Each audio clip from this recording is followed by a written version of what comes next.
Hello everyone, હું Mehul sir આપ સૌનું સ્વાગત કરું છું મારી ચેનલ ધ બ્રાઇટર્સ. તો આજના વિડીયો આપણે ડિપ્લોમા સેમેસ્ટર 4 ને 6નો જે common subject design of machine elements એના મોસ્ટ ઇમ્પોર્ટન્ટ ન્યુમેરિકલ એનો પાર્ટ 1 જોઈશું. મતલબ આજે જ આપણે પાર્ટ 1 ને 2 બંને કરવાના છે, પણ વિડીયો થોડો લોંગ ના થઈ જાય, બોરિંગ ના થઈ જાય, એટલે જે ઇમ્પોર્ટન્ટ જે ન્યુમેરિકલ છે કે 99.99% અથવા તો એવું બી કહી દઉં કે આ જ ન્યુમેરિકલ આપણી જીટીયુની એક્ઝામમાં પૂછાવાના છે. તો આમ તો તમને પહેલાં જ મેં થિયરીના વિડીયોમાં બી કીધું છે કે લગભગ 50 માર્ક જેવું ન્યુમેરિકલ આવશે આપણા ડીએમઈના પેપરની અંદર, પણ એના માટે તો આપણે 10-11 ટાઈપ કરવી પડે. પણ કેટલા બધા સ્ટુડન્ટ જે કોમેન્ટ્સ કર્યા કરે છે ચેનલ પર કે સર ડીએમઈના ન્યુમેરિકલ લાવો, અને કદાચ જો આ વિડીયો આપણે અપલોડ ના કરીએ તો એવા બી ચાન્સીસ હશે કે લગભગ કેટલા બધા સ્ટુડન્ટે ન્યુમેરિકલ તૈયાર નહીં કર્યા, મે બી તૈયાર કર્યા હોય તો રિવાઇઝ નથી થયા. ઇવન મારા ઓફલાઈન ક્લાસીસ પર જે સ્ટુડન્ટ છે એ લોકો બી વિડીયોની ડિમાન્ડ કરે કે સર ન્યુમેરિકલનો વિડીયો અપલોડ કરો તો અમે રિવિઝન કરી શકીએ ઘરે. તો 6 એવી ટાઈપ લઈને આવ્યો છું હું. મતલબ આ વિડીયોની અંદર આપણે 3 ઇમ્પોર્ટન્ટ ટાઈપ કરીશું, અને નેક્સ્ટ એક બીજો વિડીયો છે પાર્ટ 2નો, એની અંદર બી આપણે બીજી 3 ટાઈપ જોઈશું. જો 6 ટાઈપ્સ આપણી એટલી પાકી રહી જાય, 6 ટાઈપ્સ, ખાલી 6 ટાઈપ્સ કહું છું. ડીએમઈ સબ્જેક્ટમાં બધી બહુ જ ન્યુમેરિકલની ટાઈપ્સ છે, પણ એમાંથી ખાલી 6 ટાઈપ્સ જો કરી લેશો તો એ 6 ટાઈપ્સમાંથી એવું છે કે 2 ટાઈપ્સ તો 7 માર્ક્સમાં ફિક્સ જ છે, એ કહીએ તો હું કહીશ જ એવું. અને બીજા જે ન્યુમેરિકલ છે આઈધર 4 માર્ક્સમાં કાં તો આઈધર 7 માર્ક્સમાં, કન્ફર્મ નહીં કે તો 4 કે 7માં જ છે, પણ પૂછાવાના છે એ બી ફિક્સ જ છે. ઓકે, તો વિડીયો લાસ્ટ સુધી જોવાનો છે, સાયન્ટિફિક કેલ્સી લઈને બેસવાનું છે. હું જે રીતે સોલ્વ કરું ક્વેશ્ચન એ જ રીતે તમારે બી સાથે સાથે સોલ્વ કરવાનો છે. ડીએમઈ એક સબ્જેક્ટ એવો છે 4th સેમમાં છે કે 6th સેમમાં જો તમે કોઈ બી સેમેસ્ટરમાં ભણતા હોય, પણ જો આ રેગ્યુલરમાં તમે ક્લિયર નહીં કરો, મે બી કોઈ સ્ટુડન્ટ રેમેડિયલવાળા દેખતા હોય તો એમને તો ખ્યાલ જ હશે એવું કે જો આ રેગ્યુલરમાં જો તમારાથી ક્લિયર નહીં થાય તો આગળ જતાં બહુ જ અઘરો લાગશે તમને આ સબ્જેક્ટ. તો વિડીયો મતલબ હું ક્વેશ્ચન જે રીતે સોલ્વ કરાવું એ રીતે જોડે સોલ્વ કરતા જજો, અને કેલ્ક્યુલેટરમાં બી જાતે કરવાનું. એવું નહીં સરે કર્યું આન્સર આવી ગયો લખી દઈએ, એવું નહીં. જ્યાં સુધી કેલ્સી બી જાતે નહીં ચલાવો બહુ જ તકલીફ પડશે ડીએમઈની અંદર. ઓકે, 82 MS કેલ્સી સાયન્ટિફિક હોવું જરૂરી છે, આમ તો બધાને ખબર હશે. એક્ઝામમાં બી કમ્પલસરી લઈને જવાનું છે. ઓકે, ચાલો હવે બહુ ટાઈમ વેસ્ટ નહીં કરતા, એક્ઝામ આવી ગઈ છે તો સૌથી પહેલાં જોઈએ કે પહેલી કઈ ટાઈપ છે કે જે ઇમ્પોર્ટન્ટ જ છે. તો પહેલી ટાઈપ છે કે જેમાં હૂપ સ્ટ્રેસ, લોન્ગિટ્યુડનલ સ્ટ્રેસ ને મહત્તમ શિયર સ્ટ્રેસ ફાઇન્ડ કરવાનો છે. Okay, maximum shear stress. હવે આ જે ટાઈપ છે આ ટાઈપનો ન્યુમેરિકલ કન્ફર્મ આવવાનો છે એક્ઝામની અંદર 100%. ના પૂછાય તો આપણી ચેનલ બંધ કરી દઈશું એવું બી હું કહી શકું છું. પણ 4 માર્ક્સમાં આવશે કે 7 માર્ક્સમાં આવશે ઇટ ડિપેન્ડ્સ કે તમારું નસીબ કેવું છે. આમ તો એટલો ઇઝી છે કે બધા સ્ટુડન્ટ એવું જ ચાહશે, એવું કરાવીશ પછી કે 7 માર્ક્સમાં જ પૂછાય. ક્વેશ્ચન નંબર 4 કે 5ની અંદર આવશે. પહેલાં ક્વેશ્ચન વાંચું છું, ઇંગ્લિશમાં એવું લખ્યું છે કે cylinder with 150 mm inside diameter and 15 mm plate thickness is subjected to internal pressure of 5 Newton per mm square. તો ડેટામાં આપણને ડાયામીટર ગિવન છે, થિકનેસ આપેલી છે અને પ્રેશર આપેલું છે. ઓકે, જે ગુજરાતી મીડિયમવાળા છે એમને બી કહી દઉં કે આપણને વ્યાસની કિંમત આપેલી છે, પછી બીજી એક કિંમત આપી છે જાડાઈ એટલે કે થિકનેસ, અને ત્રીજું આપેલું જ પ્રેશર. તો ફર્સ્ટ ઓફ ઓલ આપણે એવું જ કરીએ કે ડેટા લખી દઈએ. તો ડેટામાં લખું કે હિયર ડાયામીટર આપેલો તો એને ડી નામ આપી દઈએ. તો ડાયામીટર છે આપણો 150 mm. ચલો, બીજી વેલ્યુ આપી થિકનેસ તો એને ટી કહી દઉં, તો થિકનેસ આપી છે 15 mm, અને પ્રેશર આપ્યું છે એને પી કહી દઈએ. તો પ્રેશર છે આપણું 5 Newton per mm square. 10 વખત જીટીયુની એક્ઝામ લેવાતી હોય તો એમાંથી 9 વખત તો આ જ ક્વેશ્ચન બેઠો પૂછાય છે. ઓકે, તો 4th સેમવાળાને તો હું ગેરંટી સાથે કહું કે ડેટા બી ચેન્જ નહીં થાય, આ જ પૂછાશે. 6th સેમવાળામાં બી 99% કેસમાં આ જ ન્યુમેરિકલ પૂછાતો હોય છે. જો ચેન્જ થાય તો ડેટા ચેન્જ થશે, કોઈ મેથડ ચેન્જ નહીં થાય. તો પહેલાં ડેટા તો 150 આપ્યું તો 150 લખ્યું, 160 હોય તો 160 લખે, કોઈ મતલબ નહીં એનો. ઓકે, ચાલો હવે 3 વસ્તુ છે, હૂપ સ્ટ્રેસ, લોન્ગિટ્યુડનલ સ્ટ્રેસ ને મેક્સિમમ શિયર સ્ટ્રેસ. તો પહેલી 2 વસ્તુ જે આપણે ફાઇન્ડ કરવાની છે, હૂપ સ્ટ્રેસ ને લોન્ગિટ્યુડનલ સ્ટ્રેસ, એની ફોર્મ્યુલામાં ઈટા એટલે કે એફિશિયન્સી બી આવશે જે ક્વેશ્ચનમાં ગિવન નથી. તો એફિશિયન્સી આપણે એઝ્યુમ કરવાની છે. તો એફિશિયન્સીને આપણે 80% એઝ્યુમ કરી લઈએ, અને પર્સન્ટેજ હોય એટલે ખબર છે આપણે એને 100થી ડિવાઈડ કરવાના. તો 80/100 કરશો તમે એટલે તમારી ઈટા આવશે 0.80. ઓકે, તો ડેટામાં આપણી પાસે એક પીની વેલ્યુ છે પ્રેશર, એક થિકનેસની વેલ્યુ છે ટી, એક ડાયામીટર છે ડી, અને એક છે આપણી ઈટા એટલે કે એફિશિયન્સી 0.80. કોઈ સ્ટુડન્ટને મનમાં સવાલ આવે કે સર 80 જ લેવી જરૂરી છે, તો નહીં, તમે 75 કે 70 બી લઈ શકો, પણ હવે હું 80 લઉં છું તો તમને 80 લેવામાં તકલીફ બી ના હોવી જોઈએ. ઘણા બધા સ્ટુડન્ટ એવા હોય કે સર કે એના કરતાં કંઈક અલગ કરવા માગે, પણ એવું મતલબ નથી એવું કંઈક કરવાનું. ઓકે, 80% છે, તમે બી 80% એઝ્યુમ કરી લો એને. ઓકે, ચાલો ડેટા થઈ ગયો. હવે સૌથી પહેલાં આપણે ફાઇન્ડ કરીએ હૂપ સ્ટ્રેસ. તો એની ફોર્મ્યુલા લખું છું અહીંયા, ઇંગ્લિશમાં લખું છું હૂપ સ્ટ્રેસ. આમાં કેવું પાછા ગુજરાતી મીડિયમવાળાને ઇંગ્લિશ આવડી જાય, પણ ઇંગ્લિશવાળાને થોડું ગુજરાતી તકલીફ પડે. ઓકે, ચાલો હૂપ સ્ટ્રેસની ફાઇટ કરીએ તો એનું નામ સિગ્મા TH આપીએ છીએ આપણે. દેખો જરા એની ફોર્મ્યુલા કેવી છે, PD upon 2 into T into eta. Okay, ચાલો P એટલે પ્રેશર છે, ગીવન છે, ક્વેશ્ચનમાં આપ્યું છે 5. ડાયામીટર છે આપણો 150, એ બી ક્વેશ્ચનમાં ગીવન છે. 2ની જગ્યાએ તો 2 લખીશું. થિકનેસ 15 mm છે આપણી, અને ઈટા આપણે એઝ્યુમ કરી છે 0.80. ઓકે, ચાલો સાયન્ટિફિક કેલ્સી લઈ લો જરા, હું બી લઈ લઉં છું સાયન્ટિફિક કેલ્સી. કેવું કરીશું કે ઉપર અહીંયા 2 ટર્મ છે અને નીચે 3 ટર્મ છે, તો ઓલવેઝ જ્યારે એક કરતાં વધારે ટર્મ હોય બ્રેકેટથી જ કરવાનું. તો ફર્સ્ટ ઓફ ઓલ બ્રેકેટ કર્યું મેં ઓપન, એમાં લખ્યું 5 ઇન્ટુ 150, તમે બી લખજો બ્રેકેટ ક્લોઝ, ડિવાઇડનું સિમ્બોલ, પાછું bracket 2 into 15 into 0.80 bracket close. તો આન્સર આવે છે 31.25. ઓકે, 31.25. તો આ સ્ટ્રેસ છે, તો સ્ટ્રેસનો યુનિટ આપણે લખીએ છીએ ન્યૂટન પર mm². ઓકે, આગળ આપણે સબ્જેક્ટ્સમાં બધા ભણી ગયા છે કે સ્ટ્રેસનો યુનિટ આવે છે ન્યૂટન પર mm². ચલો, આ થઈ ગયો આપણો હૂપ સ્ટ્રેસ. નેક્સ્ટ પેજ પર આપણે હવે લોંગિટ્યુડનલ કરીએ. ઓકે, ચાલો લોંગિટ્યુડનલ સ્ટ્રેસ ફાઇન્ડ કરીએ. હવે સેકન્ડ નંબર પર છે આપણું. તો લોંગિટ્યુડનલ સ્ટ્રેસ ભાઈ ફોર્મ્યુલા યાદ રાખવી પડશે. આમ તો આ ન્યુમેરિકલની ફોર્મ્યુલા બહુ ઇઝી છે. જેમ કે આપણે આગળ ફાઇન્ડ કર્યું સિગ્મા TH એટલે કે હૂપ સ્ટ્રેસ. આ લોંગિટ્યુડનલ છે, એનું નામ આપ્યું છે સિગ્મા TL. તો ફોર્મ્યુલા બી માઇનર ચેન્જ છે. ઉપર તો PD હતું પહેલામાં, તો આમાં બી PD છે. પહેલામાં 2T ઈટા હતું, તો અહીંયા ખાલી 4T ઈટા કરવાનું છે. ચલો, પ્રેશરની વેલ્યુ 5 હતી, ડાયામીટર હતો 150, નીચે 4 એઝ ઇટ ઇઝ, થિકનેસ લેવાની છે 15, અને આપણી એફિશિયન્સી 0.80. અગેન ચલો બ્રેકેટ કરવાનો, 5 ઇન્ટુ 150 કરી લો, બ્રેકેટ ક્લોઝ કરીને નીચે લખો 4 ઇન્ટુ 15 ઇન્ટુ 0.80. તો આન્સર આવે છે 15.625 ન્યૂટન પર mm². ઓકે, ચલો તો આ થઈ ગયો આપણો લોંગિટ્યુડનલ સ્ટ્રેસ, એનો યુનિટ બી ન્યૂટન પર mm². અને થર્ડ નંબર પર આપણે ફાઇન્ડ કરવાનું છે maximum shear stress. Maximum shear stress, મહત્તમ શિયર સ્ટ્રેસ, એવું પણ ઇંગ્લિશમાં જ લખીએ આપણે. તો એનું સિમ્બોલ ટાઉ મેક્સ આપવાનું. આમ તો શિયર સ્ટ્રેસને ટાઉથી ડિફાઇન થાય. એની ફોર્મ્યુલા એવી છે કે આપણે જે હૂપ સ્ટ્રેસ ફાઇન્ડ કર્યો TH માઇનસ જે લોંગિટ્યુડનલ ફાઇન્ડ કર્યો TL, એને ડિવાઇડ બાય 2 કરવાના. ઓકે, તો પહેલી બે જે સ્ટ્રેસની વેલ્યુ ફાઇન્ડ કરી એને સબટ્રેક્ટ કરો ને ડિવાઇડ બાય 2 કરી દો. ચલો, તો પહેલી વેલ્યુ હતી આપણી 31.25, માઇનસ કરીએ આપણે. બીજી વેલ્યુ આવી 15.625 ઇઝ ઇક્વલ ટુ કરી દીધું ને ડિવાઇડ બાય 2 કરી લીધું. આન્સર તો આવી ગયો, પણ અહીંયા લખી દઈએ. પહેલો આન્સર હતો 31.25, બીજો છે 15.625 ને ડિવાઇડ બાય 2.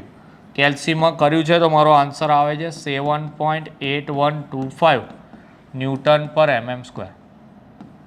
તો આ તમારો ટાઉ મેક્સ બી આવી ગયો. 3 વસ્તુ ફાઇન્ડ કરવાની હતી, 3 વસ્તુ થઈ ગઈ. ઓકે, ચલો ફરી રિવાઇઝ કરાવી દઉં. તો સૌથી પહેલાં ક્વેશ્ચનમાં ડેટા લખેલો હતો, એક તો ડાયામીટર 150 mm આપેલા છે, થિકનેસ 15 mm આપી છે, પ્રેશર 5 ન્યૂટન પર mm² છે. એફિશિયન્સી આપેલી નથી તો આપણે એઝ્યુમ કરીએ છીએ, ગુજરાતીમાં કહું તો અહીંયા ધારીએ છીએ, એવું ધારીએ છીએ કે એફિશિયન્સી 80% છે. ઓકે, પર્સન્ટેજ છે એટલે 100થી ડિવાઇડ કર્યા તો એનો આન્સર આવ્યો 0.80. ફાઇન્ડ કરવાનું છે પહેલું હૂપ સ્ટ્રેસ. તો હૂપ સ્ટ્રેસની ફોર્મ્યુલા જો, ફોર્મ્યુલા જે યાદ રાખવાની એની વાત કરું. હૂપ સ્ટ્રેસ છે PD અપોન 2T ઈટા. જો હૂપ સ્ટ્રેસની ફોર્મ્યુલા થઈ ગઈ તો સિમ્પલ ખાલી 2ની જગ્યાએ 4 કરશો, લોંગિટ્યુડનલ થઈ જશે. અને મેક્સિમમ શિયર સ્ટ્રેસમાં તો શું કરવાનું, બંનેને સબટ્રેક્ટ કરીને ડિવાઇડ બાય 2 કરવાનું. ઓકે, ચાલો તો hoop સ્ટ્રેસમાં PD upon 2T eta છે, Pની જગ્યાએ 5 લખ્યા, diameter 150, 2 as it is, thickness 15 હતી, એ ડેટામાંથી લખી. એફિશિયન્સી આપણે 0.80 એઝ્યુમ કરી છે, 0.80 લખી. કેલ્સીમાં ઉપરનો બ્રેકેટ અલગ, નીચેનો બ્રેકેટ અલગ, તો આન્સર આવ્યો 31.25. ઓકે, ચલો તો એના પછી આપણે ફાઇન્ડ કરીએ છીએ લોંગિટ્યુડનલ સ્ટ્રેસ. તો લોંગિટ્યુડનલની ફોર્મ્યુલા સેમ હૂપ સ્ટ્રેસ જેવી જ છે, PD અપોન 4T ઈટા કરવાનું. પહેલામાં 2 હતું તો અહીંયા 4 છે. Again 5 into 150 divide by 4 into 15 into 0.80, તો એનો આન્સર આવ્યો 15.625. સ્ટ્રેસ છે એટલે અગેન ન્યૂટન પર mm² યુનિટ લખવાનો અને બે વેલ્યુ મળી ગઈ તો હવે તો આપણે ટાઉ મેક્સ એટલે કે મેક્સિમમ શિયર સ્ટ્રેસ ફાઇન્ડ કરવાનો છે. તો જે બે આન્સર આવ્યા મતલબ કે hoop stress minus longitudinal stress divide by 2. Again બંનેને ડિવાઈડ પહેલાં સબટ્રેક્ટ કર્યા અને એને ડિવાઈડ બાય 2 કર્યા તો આન્સર આવ્યો 7.8125. ઓકે, તો આ પહેલી ટાઈપ હતી. આ જોયા પછી તો એવું લાગતું હશે કે ડીએમઈ તો બહુ સહેલું છે જ સહેલું જ છે, એવું નહીં કહેતો કે આના પછીના ન્યુમેરિકલ થોડા ટફ આવશે એવું. જો આમાં ખબર પડી ગઈ તો ધીરે ધીરે બધા ન્યુમેરિકલ આવડી જશે. ઓકે, પણ આ એક ટાઈપ એવી છે કે જે 100% પૂછાશે, આઈધર તમે 4th સેમમાં હોય કે 6th સેમમાં હોય, રેગ્યુલરમાં હોય કે રેમેડિયલમાં હોય, કોઈ બી એક્ઝામ આપવાના હોય આ ટાઈપ આપણી ફિક્સ છે. માની લો કે 4 માર્ક્સ કે 7 માર્ક્સ તમારા આવી ગયા. ઓકે, ચાલો નેક્સ્ટ જોઈએ. તો નેક્સ્ટમાં અહીંયા ક્વેશ્ચન આપેલો છે કે determine the standard sizes of 6 round bars having smallest diameter of 20 mm and largest diameter 64 mm. Also determine the section modulus of each round bar. ગુજરાતીમાં એવું કહે છે કે સૌથી નાનો વ્યાસ 20 mm અને સૌથી મોટો વ્યાસ છે તમારો 64 mm ધરાવતા 6 રાઉન્ડ બારની સ્ટાન્ડર્ડ સાઇઝ નક્કી કરવાની છે અને સાથે સાથે એનો સેક્શન મોડ્યુલસ બી ફાઇન્ડ કરવાનો છે. પહેલા જ ક્વેશ્ચનની અંદર હશે જો અહીંયા સ્ટાન્ડર્ડ સાઇઝ બી ફાઇન્ડ કરવાની છે અને સેક્શન મોડ્યુલસ બી ફાઇન્ડ કરવાના છે. જો બંને વસ્તુ ફાઇન્ડ કરવાની હશે, જેમ કે આ ક્વેશ્ચનમાં બંને જ ફાઇન્ડ કરવાની છે, તો તમે દેખો ક્વેશ્ચન સીમાં જ પૂછેલો છે, મતલબ 7 માર્ક્સનો જ છે. પણ મે બી એવું હોય કે એકલી સ્ટાન્ડર્ડ સાઇઝ ફાઇન્ડ કરવા કીધી હોય તો આ ક્વેશ્ચન 4 માર્ક્સમાં બી પૂછાઈ શકે. ઓકે, હવે પહેલાં આ સોલ્વ કરાવું પછી બીજી એક ઇમ્પોર્ટન્ટ વાત બી કહીશ. તો અહીંયા આપણને એવું આપેલું છે, એક તો સ્મોલેસ્ટ ડાયામીટર છે એટલે નાનો અને એક લાર્જેસ્ટ ડાયામીટર છે, બે વસ્તુ આપેલી છે. તો ડાયામીટર છે તો પહેલાં ડેટા લખી લઈએ કે હિયર ડાયામીટરને ડી કહી દઉં, મિનિમમ કહું જે નાનો આપેલો છે તો મિનિમમ ડાયામીટર છે આપણો 20 mm અને જે મોટો ડાયામીટર છે એને મેક્સિમમ કહી દઈએ અને એની વેલ્યુ આપી છે 64 mm. બીજી એક વસ્તુ આપેલી છે અહીંયા એવું કીધું છે કે 6 રાઉન્ડ બાર્સ, ગુજરાતીમાં 6 રાઉન્ડ બાર સળિયા. ઓકે, ચાલો એટલે એની વેલ્યુ લઈ લઈએ 6. વસ્તુ એવી કહેવા માંગે છે કે તમારે 6 એવા સળિયા ડિઝાઇન કરવાના છે કે જેમાં મતલબ સ્ટાન્ડર્ડ સાઇઝ લેવાની છે કે જેમાં મિનિમમ 20 હોવું જોઈએ ને મેક્સિમમ 64 હોવું જોઈએ. આ બેની વચ્ચે રહીને તમારે 6 એવા સળિયા ડિઝાઇન કરવાના કે બધાનું સ્ટાન્ડર્ડ માપ આવે. તો બધાનું સ્ટાન્ડર્ડ માપ આવે. એક ઉદાહરણ લઉં જે આને રિલેટેડ નહીં પણ કદાચ તમને ખબર પડીએ. એવું હોય કે તમારી પાસે કેટલાક રૂપિયા છે એને તમારે 5 જણમાં ઇક્વલી વહેંચવા છે. ઓકે, તો ઇક્વલી વહેંચવા માટે તમે શું કરશો કે જેટલા રૂપિયા છે ને જેટલા જણ છે તો એનાથી પહેલાં ડિવાઈડ કરશો. તો એ ડિવાઈડ કરવાથી તમને એક વેલ્યુ મળશે કે તમે એટલી વેલ્યુ પ્રમાણે તમે બધાને ડિસ્ટ્રીબ્યુટ કરશો.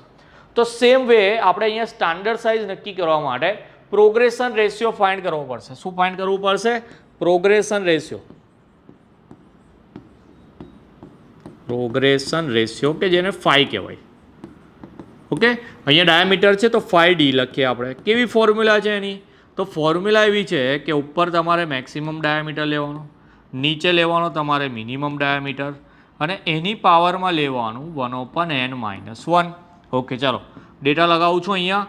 તો મેક્સિમમ ડાયામીટર છે 64, એને ડિવાઈડ કર્યા મિનિમમ ડાયામીટર 20થી, પાવરમાં લખ્યું 1/6-1. કેમ કે એની વેલ્યુ કેટલી આપી છે?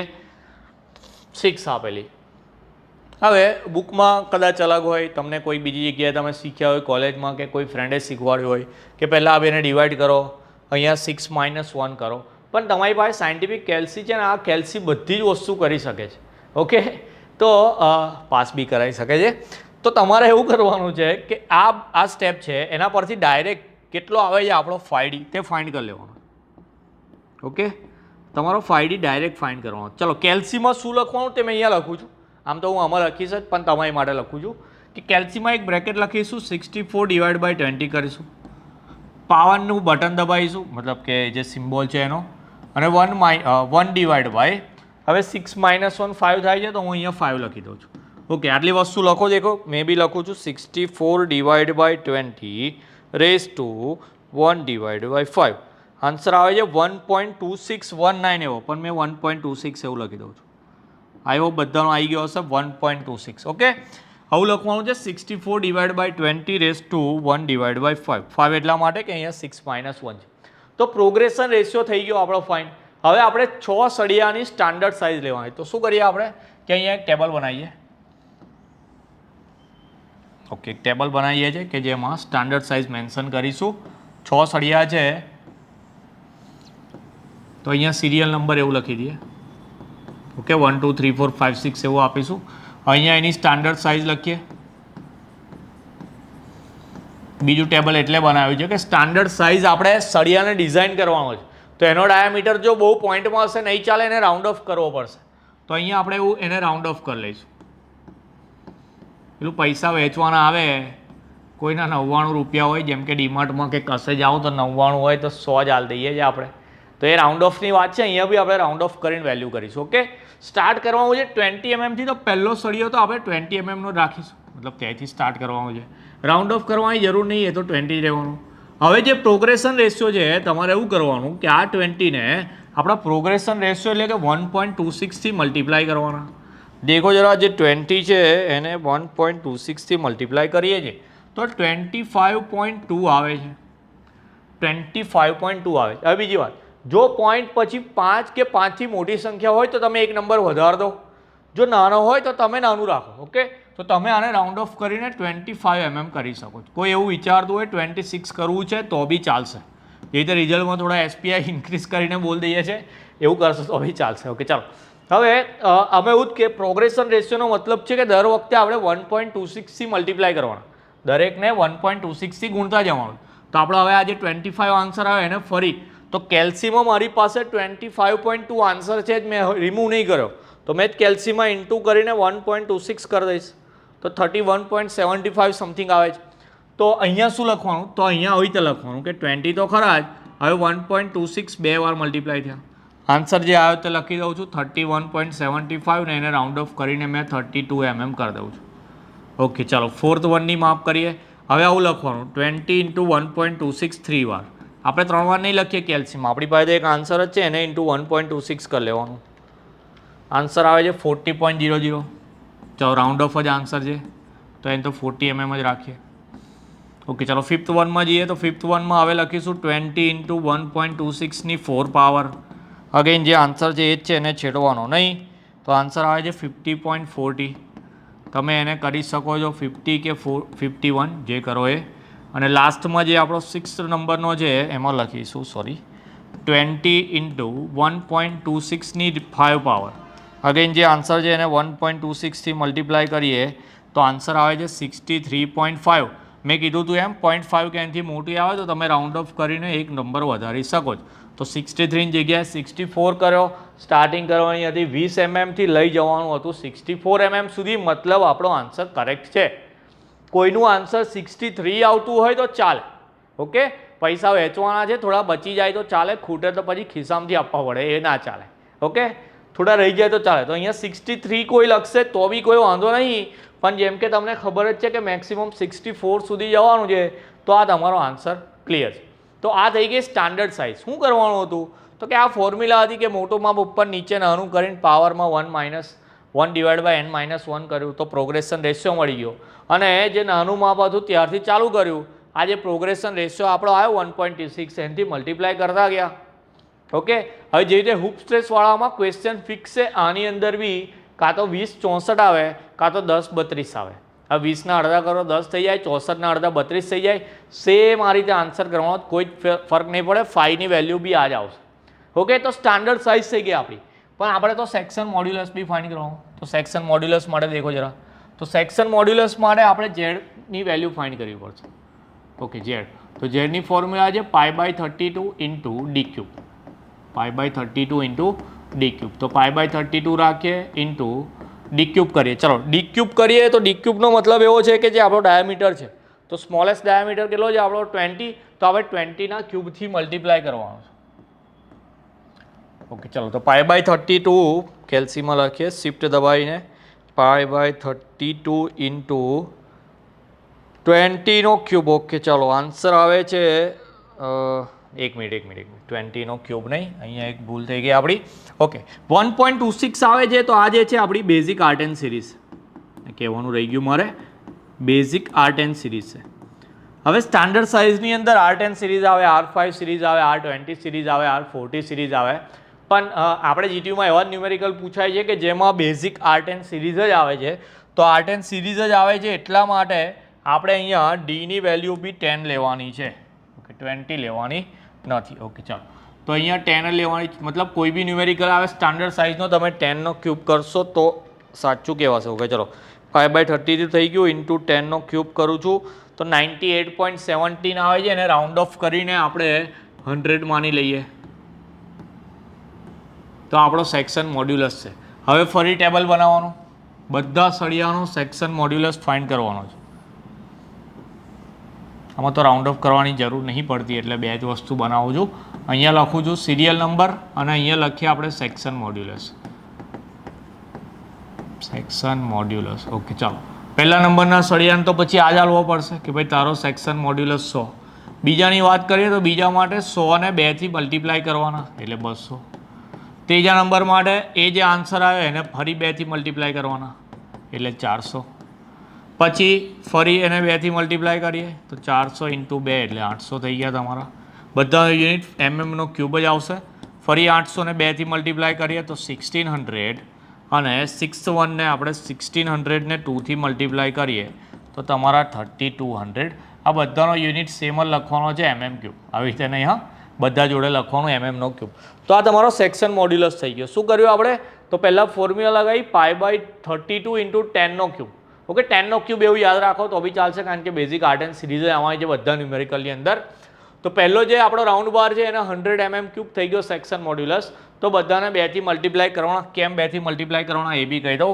તો આપણો જે પ્રોગ્રેશન રેશિયો આવ્યો હતો 1.26, જો એનો ક્યુબ કરીએ છીએ આપણે, જે રીતે અહીંયા ડી ક્યુબ પર ડિપેન્ડ કરે છે, તો આપણો 5 જે છે 1.26 એનો જો ક્યુબ કરો તો આન્સર 2 આવે છે.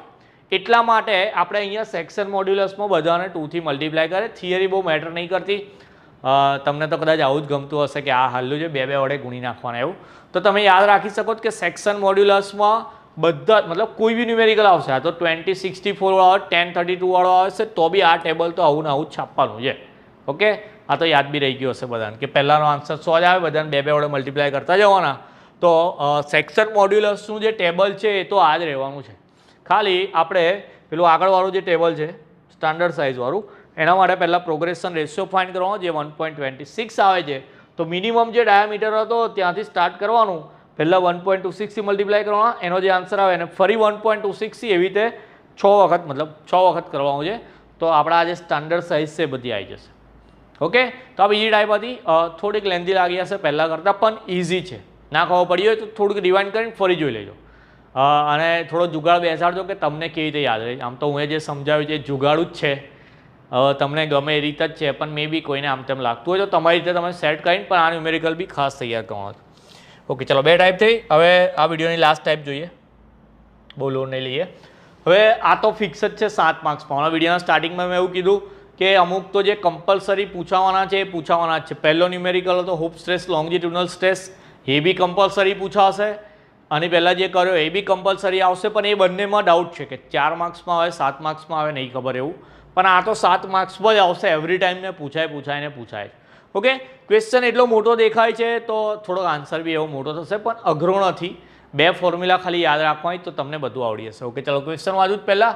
Determine the with and thickness of leaf springs for a truck from the following details. તો નીચે આપેલી સ્પેસિફિકેશનવાળી એક ટ્રક માટેની લીફ સ્પ્રિંગના પાટાની જાડાઈ અને પહોળાઈની ગણતરી કરવાની છે.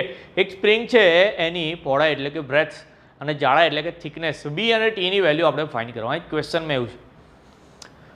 હવે એક ટ્રકની વાત કરીએ કે ટ્રકની તમારી નજીકમાં કોઈ જગ્યાએ હાઈવે ભાઈઓ હોય ને તમે જોયું હોય કે પેલી કમાનવાળાની દુકાન હોય છે.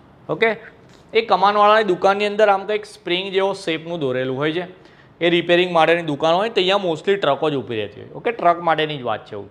તો એમાં કેવું છે કે સ્પ્રિંગ મલ્ટિપલ હોય, એવું ના હોય કે એક જ સ્પ્રિંગ હોય. આ ટ્રક ચલાવવાની છે એટલે ઓબ્વિયસ છે. તો અહીંયા દેખો નંબર ઓફ સ્પ્રિંગ એટલે કે સ્પ્રિંગની સંખ્યા કેટલી આપેલી છે? અહીંયા 4 સ્પ્રિંગની સંખ્યા આપેલી છે. હવે 4 સ્પ્રિંગ છે અને એના ઉપર લોડ લાગે છે 140 કિલોમીટરનો. 4 સ્પ્રિંગ ઉપર 140નો લાગે છે એટલે સીધી વાત છે કે એક સ્પ્રિંગ પર જો કરવું હોય તો 140ને તમારે 4 વડે ભાગવા પડે. ઓકે, એક સ્પ્રિંગ પર કેટલો લોડ લાગે એની વાત કરીએ. હવે એક સ્પ્રિંગ આ રીતની હોય તો એના 2 છેડા હોય. ઓકે, એક સ્પ્રિંગના 2 છેડા હોય. મારે એક છેડા પર કેટલો લોડ લાગે છે તો એને પછી શોધવા માટે 2થી ડિવાઈડ કરવા પડે. તો એક સિમ્પલ વસ્તુ કહું છું, હવે ડેટા લખીએ છીએ આપણે એની વાત કરીએ છીએ.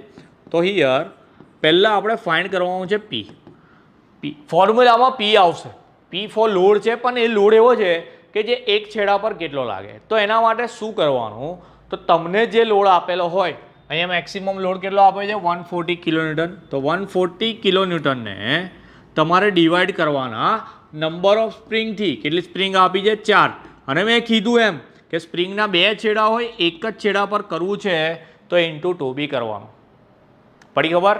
નંબર ઓફ સ્પ્રિંગ અને 2થી ડિવાઈડ. હવે 2 તો ફિક્સ જ છે, 2 જ આવશે એવું, કારણ કે 2 જ છેડા હોય એટલે. પણ આ નંબર ઓફ સ્પ્રિંગની વેલ્યુ જો ચેન્જ થાય, આમ તો 4 જ આવશે અને આ જ ક્વેશ્ચન આવશે એવું કહું તો બી ચાલશે.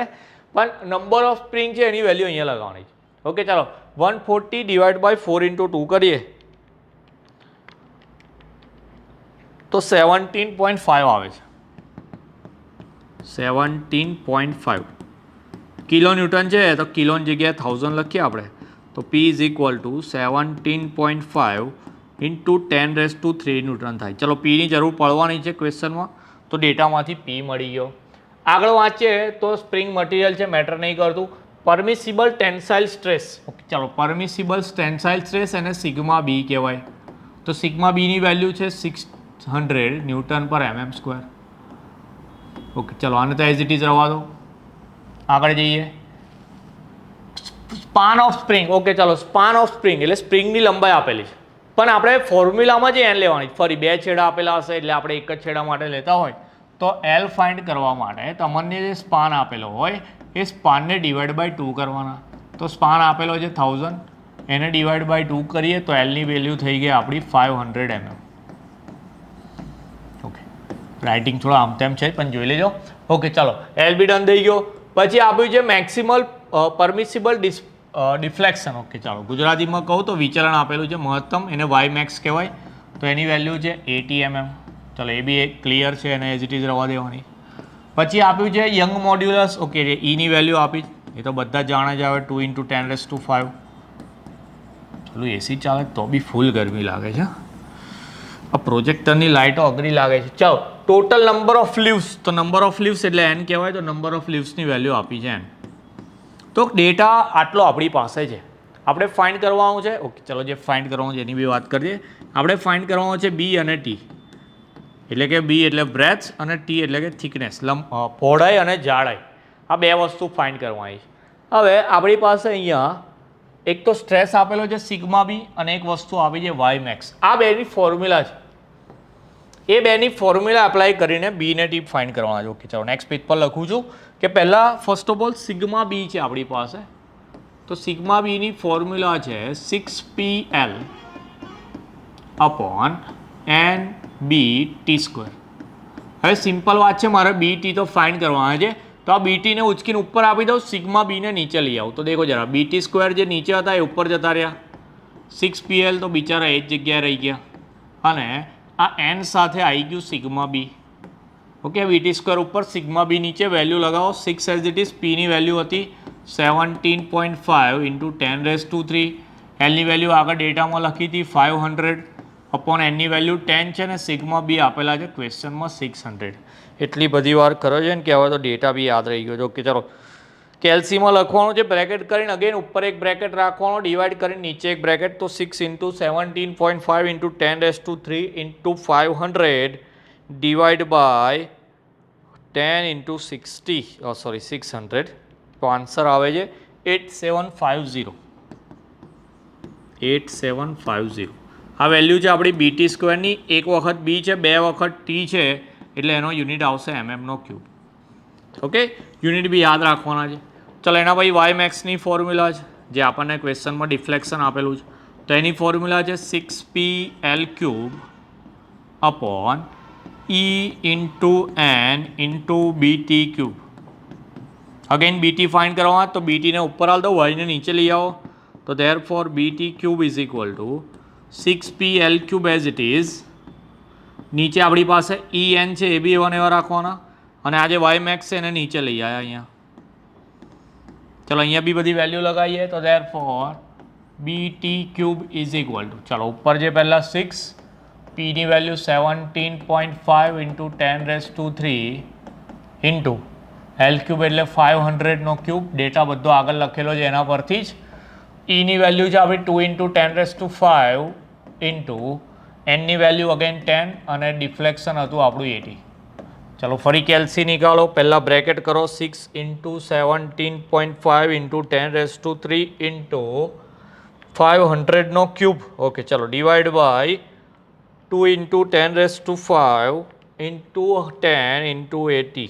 ઓકે ચલો તો આન્સર આવે છે 82031.25. ભાઈ આન્સર વેરીફાઈ કરતા રહેજો. 82031.25. હવે અહીંયા બી એક વખત છે, ટી 3 વખત છે, તો પછી એમએમની 4 પાવર આવશે યુનિટમાં. પણ સર આપણે તો બી અને ટી ફાઇન્ડ કરવાના હતા. બીટી સ્ક્વેર બીટી ક્યુબનું શું કરવાનું? તો દેખો જરા, અહીંયા બીટી સ્ક્વેર અને અહીંયા બીટી ક્યુબ છે. તો મેં એવું કરું કે ઉપર બીટી ક્યુબ લઉં અને નીચે લઉં બીટી સ્ક્વેર. તો શું થાય? તો કે બી ઉડી જાય અને ટી 3 વખત છે, 2 વખત છે, તો એક વાર ટી બી ઉડી જાય. ઓકે, તો આપણને એક ટીની વેલ્યુ મળી જાય. તો ઉપર બીટી ક્યુબનો આન્સર લખીએ 82031.25 અને નીચે બીટી સ્ક્વેરનો આન્સર લખીએ જે છે આપણો 8750. ચાલો ડિવાઈડ કરી દઈએ એને 8750. તો એ જે આન્સર મળશે આપણને ટીનો મળશે જે આવે છે 9.375. સ્પ્રિંગની થિકનેસ છે તો ભાઈ એને રાઉન્ડ ઓફ કરી લઈએ. રાઉન્ડ ઓફ કરીને 10 કરી લઉં તો આ તમને થિકનેસ મળી ગઈ. હવે આ જે બીટી સ્ક્વેરવાળી વેલ્યુ છે કે નાવ ફ્રોમ બીટી સ્ક્વેર કે ભાઈ બીટી સ્ક્વેર હતા આપણે 8750 અને એમાં ટીની વેલ્યુ તો 10 લઈ લીધી. તો બી ઇન્ટુ 10નો સ્ક્વેર ઇઝ ઇક્વલ ટુ 8750. આ 10ના સ્ક્વેરને ડિવિઝનમાં લઈ જઈએ તો 8750 ડિવાઈડ બાય 10નો સ્ક્વેર. ઓકે ચલો 8750 ડિવાઈડ બાય 10નો સ્ક્વેર. તો આન્સર આવે છે 87.5. તો 87.5 છે એને બી જો રાઉન્ડ ઓફ કરી લો તો therefore B is equal to 90 mm. Okay 88 કરો તો બી ચાલે, પણ આપણે સ્પ્રિંગને ડિઝાઇન કરવાની છે તો એની થિકનેસને જે વિડ્થ છે પહોળાઈ છે એને આપણે રાઉન્ડ ઓફ કરીને 10 ને 90 રાખીશું. ઓકે, ક્વેશ્ચન થોડોક લેન્ધી છે. ફરી એકવાર દેખીએ કે પહેલાં ડેટા લખ્યો આપણે કે ડેટામાં એક તો આપેલું છે આપણને maximum load all the springs એવું લખ્યું છે. બધી સ્પ્રિંગ પર કેટલો લોડ લાગે છે એ આપેલો છે, પણ આપણે એક સ્પ્રિંગના એક છેડા પર કેટલો લોડ લાગે એ ફાઇન્ડ કરવાનું છે. તો જે 140 હતો એને પહેલાં 4થી ડિવાઈડ કર્યા. જે 4 છે નંબર ઓફ સ્પ્રિંગ કે સ્પ્રિંગ કેટલી છે, સ્પ્રિંગની સંખ્યા કેટલી, પહેલાં એનથી ડિવાઈડ કરો. 2 છેડા આવે સ્પ્રિંગના એટલે 2થી બી ડિવાઈડ કરો તો 17.5 કિલોન્યુટન આવ્યું. કિલો એટલે 10⁵ કરી દીધું. સિગ્મા બી એટલે સ્ટ્રેસ આપે છે 600 સ્પાન માટે, એલ માટે જે સ્પાન આપેલો સ્પાન ઓફ સ્પ્રિંગ 1000 તો એ બી 2 છેડા માટે તો એને બી 2થી ડિવાઈડ કરી દેવાનો તો 500 થઈ ગયો. વાય મેક્સ એટલે ડિફ્લેક્શન આપેલું છે આપણને 80 mm. યંગ મોડ્યુલસ ઈની વેલ્યુ આપી છે અને સ્પ્રિંગની પટ્ટીઓની સંખ્યા એટલે કે એન આપેલું છે. ઓકે, સ્પ્રિંગની સંખ્યા અલગ છે, એની પટ્ટીઓની સંખ્યા અલગ છે. પટ્ટીઓની સંખ્યાને આપણે એન કહીએ. ફાઇન્ડ કરવાનું છે બી અને ટી. તો ફર્સ્ટ ઓફ ઓલ આપણે એવું કર્યું કે સિગ્મા બીની ફોર્મ્યુલા લગાવી 6PL/NBT². એમાં બીટી સ્ક્વેરને ફાઇન્ડ કરવા તો બીટી સ્ક્વેર ઉપર ગયા, સિગ્મા બી નીચે આવ્યા, 6PL/n સિગ્મા બી વેલ્યુ લગાવી તો બીટી સ્ક્વેરનો આન્સર આવે 8750. પછી ડિફ્લેક્શનની ફોર્મ્યુલા યુઝ કરી 6PL³ એમાં બી બીટી ક્યુબ નહીં ખબર તો બીટી ગયા ઉપર ને વાય મેક્સ આવ્યા નીચે તો ફોર્મ્યુલા થઈ 6PL³ max. બધી વેલ્યુ લગાવવાથી આન્સર આવ્યો 82031.25. અગેન ઉપર એક બ્રેકેટ કરવાનો, ડિવાઈડ કરીને નીચે બી બ્રેકેટ કરવાનો તો જ આન્સર આવશે. હવે બીટી ક્યુબ મળી ગયા, બીટી સ્ક્વેર મળી ગયા તો બીટી ક્યુબના આન્સરને બીટી સ્ક્વેરથી જો ડિવાઈડ કરીએ તો અહીંયા એક બી કટ થઈ જાય અને આ 2 વખત ટી ઉડી જાય તો આપણને ડાયરેક્ટ મળી જાય ટી. ઓકે, મેં એવું ચેક તો નહીં અત્યારે, પછી દેખાય નહીં તમને. તો તમને થિકનેસ મળી જાય ડાયરેક્ટ. જે થિકનેસ આવે છે 9.375 પણ એને રાઉન્ડ ઓફ કરીએ તો 10 mm થઈ જાય. ઓકે, હવે બીટી સ્ક્વેરની જે વેલ્યુ હતી આપણી 8750 એમાં ટીની જગ્યાએ જો 10 લગાવીએ છીએ તો બી ઇન્ટુ 10નો સ્ક્વેર ઇઝ ઇક્વલ ટુ 8750. એમાં 10નો સ્ક્વેર નીચે ગયો તો આન્સર આવે 87.5 mm. કોઈ આ જ આન્સર રહેવા દે તો બી કોઈ પ્રોબ્લેમ નથી, પણ આપણે સ્પ્રિંગની ડિઝાઇન કરવી છે તો આન્સરને રાઉન્ડ ઓફ કરવાના એટલે 87.5 ને 90 mm કરી દીધા. ઓકે, તો આ થઈ ગઈ તમારી સ્પ્રિંગની બ્રિથ્સ અને થિકનેસ એટલે કે પહોળાઈ અને જાડાઈ. તો આ 3 ટાઈપ પહેલાં કરી લેવાની. ઓકે, બીજો વિડીયો કદાચ તમને ચેનલ પર દેખાઈ જ ગયો હશે, અપલોડ થઈ ગયેલો હશે, પણ પહેલાં આ 3 પાક્કા કરવાના. આ 3 ન્યુમેરિકલ સેમ મેં જે રીતે કરાય એ રીતે જ કરી લેવાના છે. માઇનર ડેટા ચેન્જ થાય અને ડેટા ચેન્જ થવાની બી પોસિબિલિટી ખાલી 10% છે. 90% તો આ જ ક્વેશ્ચન રિપીટ થવાના, ડેટા બી આ જ આન્સર આવશે, મતલબ આ જ આન્સર આવશે એવું યાદ રાખો તો બી ચાલશે. પણ કેવું કે 1-2 વાર તમે આ જ ન્યુમેરિકલ કરશો, કોઈ ડેટા ચેન્જ થશે તો વાંધો નહીં આવે, તમે એટલું તો એફર્ટ લગાવી લેશો. ઓકે, તો વિડીયો બહુ ઇમ્પોર્ટન્ટ છે, તમારી પાસે આવો થોડો શેર કરી લેજો. આમ તો કદાચ શેર કરવાની જરૂર બી નહીં પડે એવું લાગે છે કે ઘણા બધા આ વિડીયોની રાહ દેખતા હોય છે, પણ થોડાક પસીના મારા બી પડે છે તો મારી બી થોડી મદદ થઈ જાય. ઓકે, એસી ચાલુ જ છે પણ આ લાઇટનું ફોકસ એટલું બધું ને ગરમી તમને ખબર જ છે અત્યારે કેટલી પડે છે. એવું ગરમીમાં ભાઈ ખાસ ધ્યાન રાખજો. એક્ઝામ આપવા જવાનું બપોરનો ટાઈમ હોય કાં તો આમ તો 10:30 થી 1નો ટાઈમ છે, પણ પોસિબલ હોય તો વહેલું પહોંચી જવાનું કોલેજ. તાપમાં થોડું ટ્રાવેલિંગ બને એટલું ઓછું રાખવાનું. ઓકે, અને રિટર્નમાં બી પેપર પતાવીને ઘરે આવીને ગરમીમાં આવો ઘરે તો થોડાક એસી બેસી પંખામાં થોડો આરામ કરી લેવાનો. હેલ્થનું જેટલું ધ્યાન રાખશો એટલી જ એક્ઝામ સારી જશે. ઓકે, થોડો આરામ બી એટલો જ જરૂરી. પછી એટલું બધું વાંચવાનું, આમ તો વાંચવાનું જરૂરી જ, પાછો ના કહીશ તો ઘણા બધા લોકો સિરિયસ લઈ લેશે કે સરે ના પાડી જવું, પણ રેસ્ટ બી કરવાનો અને હેલ્થનું ધ્યાન બી રાખવાનું, ખાસ તો એક્ઝામની અંદર.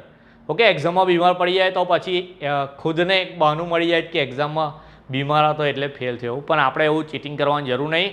આટલા ન્યુમેરિકલ કરવાના છે, 3 પહેલાં એકદમ પાક્કા થઈ ગયા એટલે માન લો પાસ તો થઈ જ ગયા, કારણ કે થિયરી ડન એવો બધા બહુ કોમેન્ટ આવી ગઈ, તો તમારી થિયરી તો તૈયાર જ થઈ ગઈ હશે.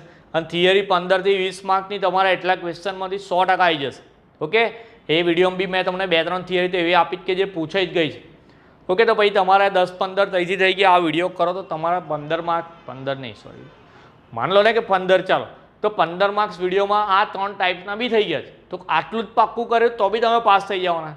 પણ મેં તો એવું કહું છું કે હવે 4th sem 6th sem result વધારે SPI લાવવાની જરૂર છે, અને DME જેવા ટફ સબ્જેક્ટમાં જો સારા ગ્રેડ આવ્યા તો તમારું ઓવરઓલ રિઝલ્ટ બહુ સારું આવશે. ઓકે, તો મળીએ હવે નેક્સ્ટ વિડીયોમાં ટાઈપ નંબર 4 સાથે કન્ટિન્યુ કરીશું. ત્યાં સુધી આટલું પાક્કું કામ, વિડીયો શેર કરી આપવાનો. કોઈ પ્રોબ્લેમ હોય કોમેન્ટ સેક્શનમાં અથવા ટેલિગ્રામ પર જઈને કહેજો. કોમેન્ટમાં લખજો તો જરા વહેલો જોઈ લઉં છું હું ટેલિગ્રામ કરતાં. કોઈ બી પ્રોબ્લેમ હશે તો આપણે કંઈક એનું સોલ્યુશન લાવી દઈશું. તો મળીએ હવે. જય હિન્દ, જય ભારત.